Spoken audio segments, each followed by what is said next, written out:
নমস্কার, আমি ধৃতিমান। আপনারা শুনছেন radio Mirchi 98.3 FM। It's hot.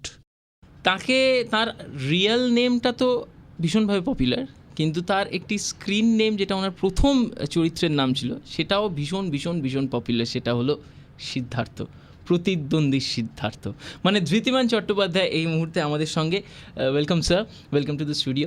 অনেক ধন্যবাদ স্যার, প্রথম প্রশ্ন আপনাকে যেটা করতেই হবে সেটা হলো, সত্যজিৎ রায়ের সঙ্গে আপনার মোট 3টে ছবি আছে যেমন আপনি বলছিলেন, কিন্তু প্রথম ছবি হচ্ছে প্রতিদ্বন্দ্বী, তারপর বোধহয় একেবারে গণশত্রু, দেন ইট ওয়াজ আগন্তুক। তা আমরা প্রতিদ্বন্দ্বী থেকেই শুরু করব। সত্যজিৎ রায়ের সঙ্গে আপনি দেখাটা হলো কি করে, মানে হঠাৎ করে? আমরা যখন সকলেই সেই সময়ে আমরা যখন স্কুল, কলেজ, ইউনিভার্সিটি ইত্যাদিতে গেছি, সেই সময় তো সিনেমা হচ্ছে একমাত্র অডিওভিজুয়াল মাধ্যম। সেই সময় সিনেমা সম্বন্ধে অন্তত কিছু কিছু লোকের মধ্যে, আমি তাদের মধ্যে একজন, সিনেমা সম্বন্ধে উৎসাহ উদ্দীপনা যেটা ছিল সেটা এখনকার থেকে বোধহয় অনেক বেশি। তো সেই সময় যেটা বলা যায়, আমরা সিনেমা পাগল ছিলাম। ফিল্ম সোসাইটি, তখন সিনে ক্লাব, ক্যালকাটা ফিল্ম সোসাইটি, নায়ক রিলিজ হয়েছে, নায়কের ড্রিম সিকোয়েন্স নিয়ে প্রচুর তর্ক হচ্ছে ক্যালকাটা ফিল্ম সোসাইটি। সেটা হচ্ছে আমাদের কনটেক্সট আর কি, আমাদের। তো আমি যখন দিল্লি বিশ্ববিদ্যালয়ে যাই, তখন আমরা চেষ্টা করছি দিল্লি ইউনিভার্সিটিতে প্রথম ফিল্ম সোসাইটি সেট আপ করতে, এবং সেটা আমরা করেও ছিলাম। এবং সেই ফিল্ম সোসাইটি, সেটা তো বহুদিনের কথা, সেই ফিল্ম সোসাইটি এখনও নাকি চলে, এখনও বেঁচে আছে, which is the good news.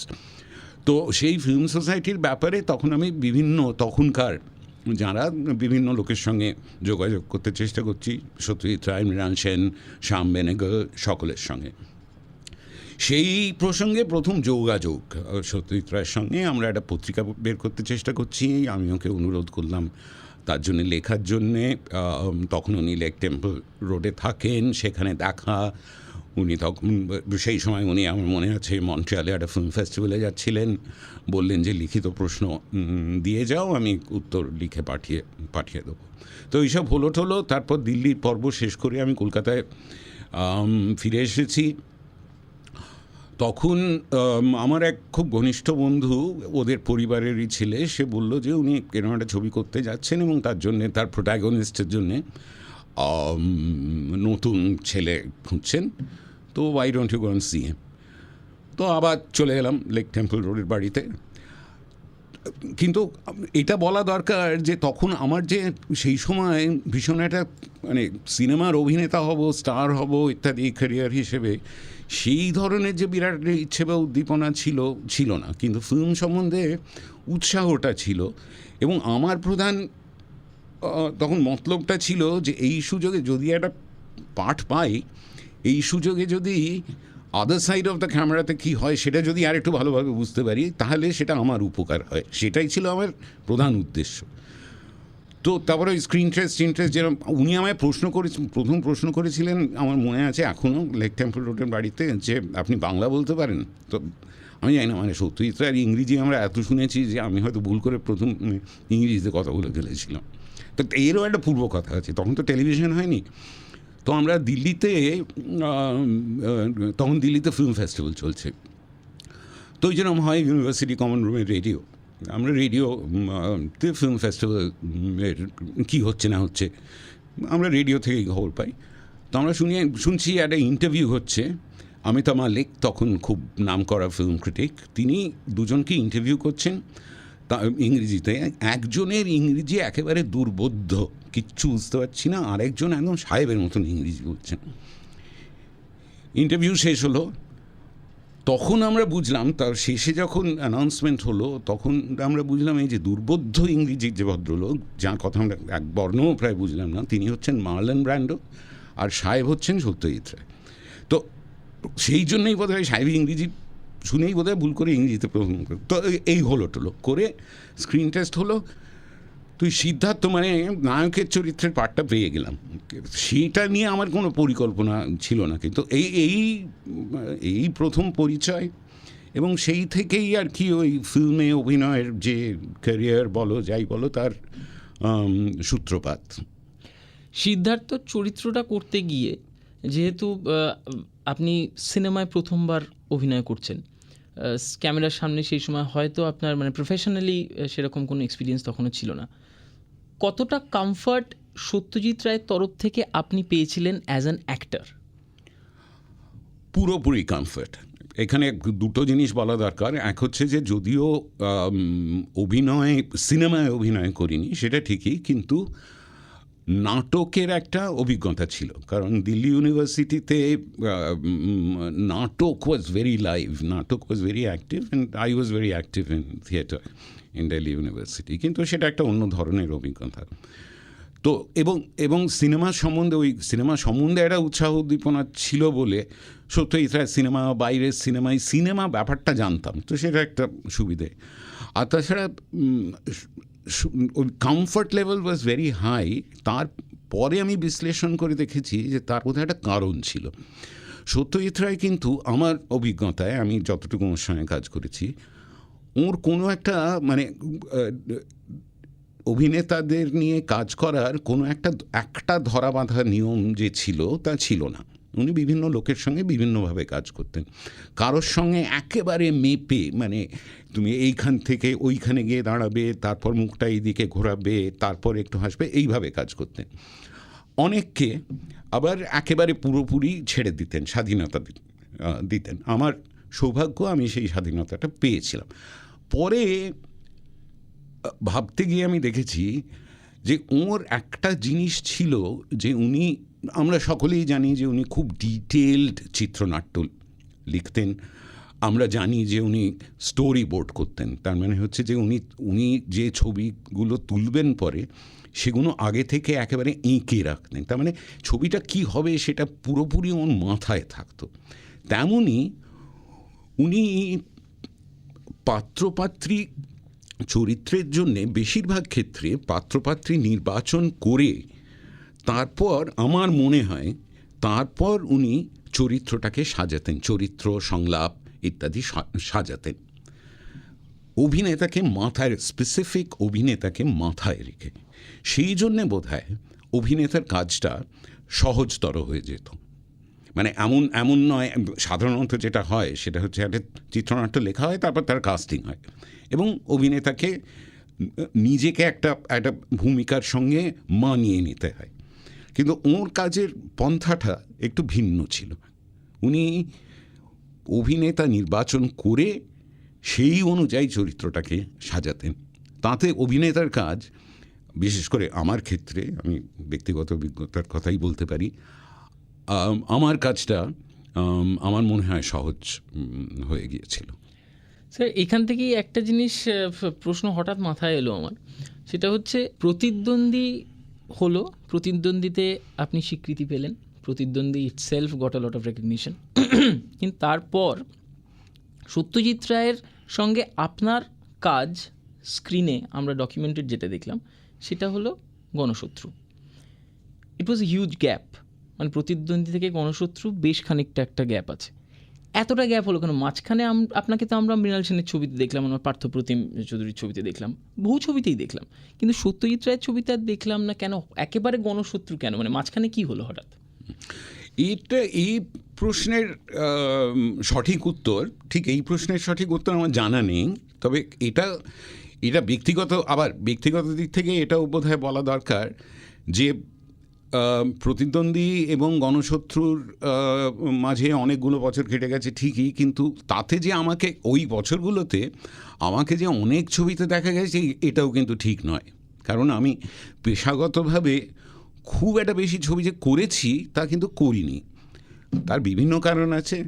একটা কারণ হচ্ছে যে আমার একসঙ্গে দুটো তিনটে পেশা সবসময় ছিল, এখনও আছে। আমি অভিনয় করেছি, বিজ্ঞাপনের এজেন্সিতে কাজ করেছি, এবং সেটাই হয়তো বলা যেতে পারে সেটাই হয়তো আমার তখন মূল পেশা ছিল এক অর্থে। ছবি সম্বন্ধে ওই যে বললাম যে আমি যখন প্রথমে ছবিতে অভিনয় করি সত্যজিৎর সঙ্গেও, সেটাও ওই যেটা বললাম অলমোস্ট একটা কাকতালীয় ঘটনা। অভিনয় করাটা আমার মূল উদ্দেশ্য ছিল না। তারপরেও আমার মনে হয়েছিল যে ছবি ভালো লাগলে, একটা কোনো প্রজেক্ট ভালো লাগলে, পরিচালক ভালো লাগলে, স্ক্রিপ্ট ভালো লাগলে অভিনয় করব, কিন্তু নিজেকে একেবারে অভিনেতা হিসেবে এইভাবে বেঁধে ফেলবো না ইন্ডাস্ট্রির সঙ্গে, যাতে করে যে সমস্ত কাজ আমার ভালো লাগছে না কিন্তু জীবিকার জন্যে করতে হচ্ছে, সেই ধরনের কাজ যাতে করতে না হয়। মানে ওই ধরি মাছ না ছুঁই পানি গোছের একটা অবস্থা, সেটা তো সেই জন্যে একসঙ্গে দুটো তিনটে জীবিকা চালিয়ে গেছি। তো সেটাও একটা কারণ যে জন্য খুব একটা বেশি ছবিতে অভিনয় করিনি। সত্যজিৎ রায়ের ছবিতে স্পেসিফিক্যালি কেন অভিনয় করিনি সেটার উত্তর ফ্র্যাঙ্কলি আমার কাছে নেই। কিন্তু আমরা তো এটাও তো আমরা জানি, যেমন খুবই শক্তিশালী অভিনেত্রী অপর্ণা, আমরা যদি রিনার কথা দেখি, যার প্রথম ছবিও নাকি সত্যজিৎ রায়ের সঙ্গে সমাপ্তিতে। রিনাও সত্যজিৎ রায়ের সঙ্গে খুব কম ছবি করেছে। শর্মিলা খুব বেশি ছবি করেছে যে করেনি। কাজে উনি ছবির মতন পাত্রপাত্রী নির্বাচন করতেন, তার মধ্যে সৌমিত্র দার সঙ্গে একটা স্পেশাল বন্ডিং যে কোনো কারণে হোক, সেটা প্রফেশনাল লেভেলে তো বটেই, পার্সোনাল লেভেলে একটা স্পেশাল বন্ডিং নিশ্চয়ই হয়েছিল। So that Soumitra Chatterjee came to be known as Rai as actor. সে ধরনের দু একটা ব্যতিক্রম নিশ্চয়ই আছে, কিন্তু তাছাড়া বিশেষ কোনো কারণ বোধহয় নেই এই ব্যবধানের জন্যে। আচ্ছা, এই যে সময় টাইম পিরিয়ডটা আছে, আমি গণসূত্র আগুন থেকে আসার আগে এই কয়েকটা জিনিস আমার পার্সোনালি জানতে খুব ইচ্ছে করে, তাই জন্যই জিজ্ঞেস করছি আপনাকে বারবার। সেটা হচ্ছে এই যে টাইম পিরিয়ডটা আছে, এর মধ্যে তো সত্যজিৎ রায়ের বহু ছবি রিলিজ করেছে। আপনার কোনো একটি ছবি দেখে মনে হয়নি যে I wish I did this character, আমার এই চরিত্রটা পেলে পরে আমি হয়তো বেশি ভালো জাস্টিস করতে পারতাম, এরকম কখনো মনে হয়েছে আপনার? বেশি ভালো জাস্টিস করতে পারতাম হিসেবে আমি দেখেছি বলে মনে হয় না, কিন্তু ডেফিনেটলি আমার খুব প্রিয় ছবি অরণ্যের দিনরাত্রি। আমার সবসময় মনে হয়েছে অরণ্যের দিনরাত্রির ওই যে দলটা, ওই দলের যদি একজন হতে পারতাম তাহলে ভীষণ ভালো লাগতো। অথবা আমি কোনো স্পেসিফিক উদাহরণ দিচ্ছি না, কিন্তু যেটা মানে ওই সকলেরই নিজ নিজ ক্ষেত্রে কিছু আক্ষেপ থাকে না, অভিনেতাদেরও থাকে। মানে অভিনেতাদের অনেক রকম আক্ষেপ থাকে, অনেক রকম হ্যাংআপস থাকে, অনেকদের থেকে একটু বেশিই হয়তো থাকে। কিন্তু আমার যেমন দু একটা আক্ষেপ থেকে গেছে যে কোনো দিন খুব একটা কমেডি করার সুযোগ পাইনি। একটু হয়তো পেয়েছিলাম রিনা 36 চৌরঙ্গি লেনে, একটুখানি। তো সত্যজিৎ রায়ের ট্যালেন্ট ইন কমেডি আমরা জানি ওয়াজ ইমেন্স। তো আমার মনে হয়েছে যে ওর সঙ্গে যদি কমেডি করতে পারতাম ভীষণ ভালো লাগতো। এবং আরেকটা ওর প্লাম চরিত্র, এখন সেটা তুমি যাকে জিজ্ঞেস করবে সেই বলবে ওহ ফেলুদা যদি করতে পারতাম না। এখন এটা শুধু আমি বলে না, এনি অ্যাক্টর ইউ আস্ক ওই এক কথাই বলবে ওহ ফেলুদা যদি করতে পারতাম না। তো এইগুলো আর কি, এগুলো মনে হয় যে করতে পারলে তো খুবই ভালো হতো, কিন্তু সব যা ভালো হতো সব ইচ্ছা পূরণ তো আর হয় না। আচ্ছা, আপনি তো সত্যজিৎ রায়ের সঙ্গে যেরকম কাজ করেছেন সেরকমই, যেরকম আপনি নিজেও বললেন, এবং প্রমিনেন্ট কিছু আরও ওয়েল এস্টাবলিশড অ্যান্ড রেকগনাইজড ডিরেক্টরদের সঙ্গেও কাজ করেছেন। আপনি নিজেই বললেন যে আপনি খুব বেশি ছবিতে অভিনয় করেননি, কিন্তু আমার মনে হয় যে it's quality and not quantity that matters for you. Maybe that is another reason, যেটা আমার দর্শক হিসেবে গেস। তাই এই যে এতজন ডিরেক্টরের সঙ্গে আপনি কাজ করলেন, এদের সবাইকে আমি যদি একদিকে রাখি আর সত্যজিৎ রায়কে যদি আমি আরেক দিকে রাখি, তাহলে এদের সবার সঙ্গে সত্যজিৎ রায়ের মিল কোথায় বা ডিফারেন্স কোথায় ডিরেক্টর হিসেবে আপনার মনে হয়েছে অ্যাজ অ্যান অ্যাক্টর? আমি প্রথমে একটা কথা বলে নেওয়া দরকার এই প্রসঙ্গে, যে ওই আমায় প্রায়ই প্রশ্ন করা হয় যে আপনি তো এত রকম ডিরেক্টরের সঙ্গে কাজ করেছেন, ওই যেটা তুমি বললে আপনার প্রিয় পরিচালককে বা আপনার প্রিয় ছবি কোনটা। আমি সবসময় বলি আমার কাছে এর কোনো উত্তর নেই, কারণ আমার কাছে মজাটা ওই যে বিভিন্ন লোক তাদের বিভিন্ন কাজের ধরন, এবং সবগুলোই আমার কাছে খুব ফ্যাসিনেটিং লাগে। কাজেই প্রিয় অপ্রিয়, কিন্তু সত্যজিৎ রায়ের পার্থক্য কোথায়? He is the only complete filmmaker-এর থেকেও বেশি বলবো the only complete artistic person that I have worked with. সম্পূর্ণ শিল্পী এই হিসেবে এগুলো আমরা জানি, এগুলো খুব একটা যে নতুন কথা বলছি তা নয়, যে উনি চিত্রনাট্য লেখা থেকে নিজে ক্যামেরা হ্যান্ডেল করা থেকে মোটামুটিভাবে নিজেই সম্পাদনা করা থেকে সঙ্গীত পরিচালনা করা থেকে সমস্ত জিনিসগুলো, এবং উনি যখন সক্ষম ছিলেন, শারীরিক দিক থেকে সক্ষম ছিলেন, যেমন আমরা যখন প্রতিদ্বন্দ্বী করি তখন একেবারে ওই একসঙ্গে বেরিয়ে দোকানে গিয়ে জামা প্যান্টের কাপড় চুজ করে ঠিক কী জামা হবে কী প্যান্ট হবে, মানে এখন যে কোনো ছবি করতে যে একটা বিশাল 150 জনের ইউনিট লাগে, সেই 150 জন না হোক মানে 76 জনের কাজ তো বলাই যেতে পারে যে উনি একলাই করতেন। এবং সেটা তো গেল একটা দিক, কারণ এই ধরনের সম্পূর্ণ শিল্পী, এটা তো গেল সিনেমার দিক। এবং আমরা যদি ওর পড়াশুনো ভাবনা চিন্তার দিকগুলো দেখি, সব নিয়ে টিয়ে এই যে একটা সম্পূর্ণ মানুষ, এই ধরনের শিল্পী আমি আর দেখিনি। এটা গেল একটা দিক। দ্বিতীয় দিকটা যেটা এখন বিশেষ করে আমার বারবার মনে হয়, সেটা হচ্ছে যে কতগুলো অত্যন্ত সহজ উপায় উনি কাজগুলো করতেন। কারণ যদিও আমরা ওকে পৃথিবী বিখ্যাত পরিচালক হিসেবে জানি, সবসময় কিন্তু এই লোকগুলোর, সত্যজিৎ রায়, মৃণাল সেনের, এদের সকলেরই প্রত্যেকবার ছবি করাই কিন্তু ইজ আ স্ট্রাগল। এমন নয় যে ওরা নাম করা বলে প্রডিউসার বস্তা বস্তা টাকা নিয়ে বসে আছে, ঠিক উল্টোটা কিন্তু।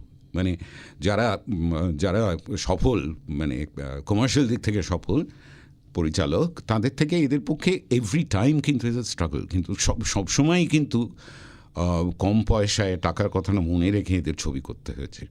কাজেই সিম্পলিসিটি, যত সহজে কাজ করা যায়, এই দিকে সব সময় সত্যজিৎ রায়কে নজর দিতে হয়েছে। এবং এখন ছবি করার ব্যাপারটার এত শাখা প্রশাখা গজিয়ে গেছে, এখন কিন্তু এইটা বারবার মনে হয় যে কত সহজে, যেরকম মানে উদাহরণ দিতে গেলে বলতে হয়, একটা ছবির কথা আমি বলতে পারি, অশনি সংকেত, যে ছবিতে আমি ছিলাম না, সেখানে বিশ্বযুদ্ধ, প্লেন উড়ে আসছে, সেটা ওর বাড়ির ছাদে তোলা, নাইলনের দড়িতে খেলনার প্লেন টাঙিয়ে তোলা। তো এগুলো, এই যে সিম্পলিসিটিটা একেবারে, মানে ওর কোনোদিন আমি কোনো ওই যে এত ছবি করেছেন, কোনোদিন কোনো অফিস দেখিনি। ওই বিশপ লেফ্রয় রোডে বসবার ঘর, সেখানে ওই একটা চেয়ার, যেখানে বসে উনি আড্ডা মারেন, লেখেন, ছবি আঁকেন, সবই, দু একজন সহকারী, ওর মধ্যেই টুকটাক করে সব কাজ হয়ে যাচ্ছে। তো মানে ভালোই তো হচ্ছে। মানে ওর সেটে তো কোনো দিন টেনশন দেখিনি যে আর্টিস্ট আসেনি, অমুক হয়নি, সময় এটা হয়নি, সবই তো স্মুথলি, একটা খুব সিম্পলি কিন্তু স্মুথলি, মানে একটা বিশাল একটা আড়ম্বর বিনাই তো আমি সব সময় দেখেছি যে কাজকর্ম হয়ে যাচ্ছে। তো এই যে হোলনেস, এই সম্পূর্ণতা এবং সহজভাবে কাজ করার প্রবণতা, ইচ্ছে এবং ক্ষমতা, এটাই কিন্তু, এই দুটো জিনিসই আমার মনে হয়, আমার কাছে অন্তত সত্যজিৎ রায়ের বিশেষত্ব বলে মনে হয়। সত্যি কথা বলতে কি, এই কথাগুলো শুনতে এত বেশি ভালো লাগে যে এরপর আর প্রশ্ন করবো কি সেটাই ভাবতে আমার কেমন লাগছে। তবে প্রশ্ন মাথায় আসে যেহেতু, এবং আপনাকে পাওয়াটা আমার কাছে একটা বিরাট বড় সৌভাগ্য, যার জন্য আমি একটু প্রশ্ন বেশি করছি হয়তো আপনাকে। আপনি আমাকে একটা জিনিস বলুন, যে আপনার কিছুক্ষণ আগে আপনি বলছিলেন যে যখন ওনার শরীর খারাপ, when he was not physically that well, আগন্তুক করছেন, গণশত্রু করছেন, তখন উনি একটু শুয়ে থাকতেন, but he use to relax. কিন্তু আপনি, you are such a person who has seen Satyajit Ray when at his best time. আমি প্রতিদ্বন্দ্বীর কথাই বলছি। সেটের মাঝখানে যখন শট হচ্ছে না, প্রতিদ্বন্দ্বীতে আপনারও প্রথম ছবি ছিল, আপনারা এক্স্যাক্টলি কী করতেন? মানে কীভাবে সত্যজিৎ রায় ওই টাইমগুলোকে ইউটিলাইজ করতেন? সত্যজিৎ রায়কে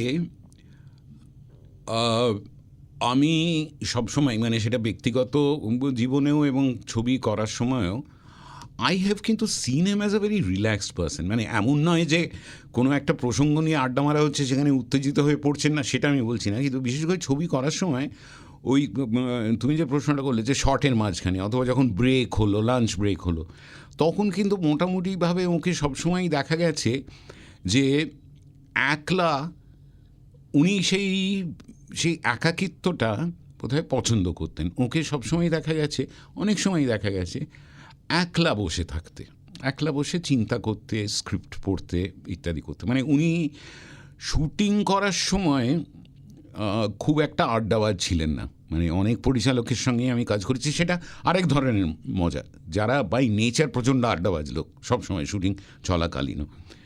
সত্যজিৎ রায় সেই ধরনের লোক ছিলেন। উনি চুপচাপ থাকতেন, নিশ্চয়ই চিন্তা করতেন, রিল্যাক্স করতেন, অথবা he wanted his mind to go blank, জানি না। এবং এটা গেল একটা দিক। অন্য দিকটা হচ্ছে ওর ইউনিটটা সবসময় কিন্তু মোটামুটিভাবে খুব রিল্যাক্সড ইউনিট ছিলাম। ওই যে বললাম না, অনেক ইউনিটে এই টেনশন লেভেলটা ভীষণ হাই হয়ে যায়, এবং তাতে আমার তো খুব অসুবিধা হয়। কিন্তু ওর ইউনিটে কোনো সময় টেনশন লেভেল হাই দেখিনি। কাজেই it was always things were very informal. মানে আমার ব্যক্তিগতভাবে বলতে গেলে বলতে হয় যে ইউনিটের আমার সমবয়সী যারা ইউনিটে মানে অভিনেতা অভিনেত্রী বা টেকনিশিয়ান, সকলেই বন্ধুবান্ধব, সকলের সঙ্গেই ওই গপ্প করে আড্ডা মেরেই যেগুলো খালি সময়ে সেগুলো কাটতো। এই more or less relaxed kind of atmosphere. মানে খুব একটা বিশাল একটা কাজ করছি আমরা, সেই জন্য একটা ভীষণ সিরিয়াস হয়ে যাওয়া প্রয়োজন, সেটা কিন্তু কখনো মনে হয়নি ওর ইউনিটে। আচ্ছা স্যার, সত্যজিৎ রায়ের সঙ্গে আলাপ হওয়ার পর, সত্যজিৎ রায়ের সঙ্গে দীর্ঘদিন আপনার অ্যাসোসিয়েশন থাকার পর এই প্রশ্নটা করতে খুব ইচ্ছে করছে যে কোনো একটা দিক যেটা সত্যজিৎ রায়ের নেচারের মধ্যে আপনার দেখে মনে হয়েছে যে এর সঙ্গে আমি খুব রিলেট করতে পারছি, মানে এই ব্যাপারটাতে in this case he is almost like me, his thoughts and thought process is very much similar to that of mind, এরকম কখনো আপনার মনে হয়েছে?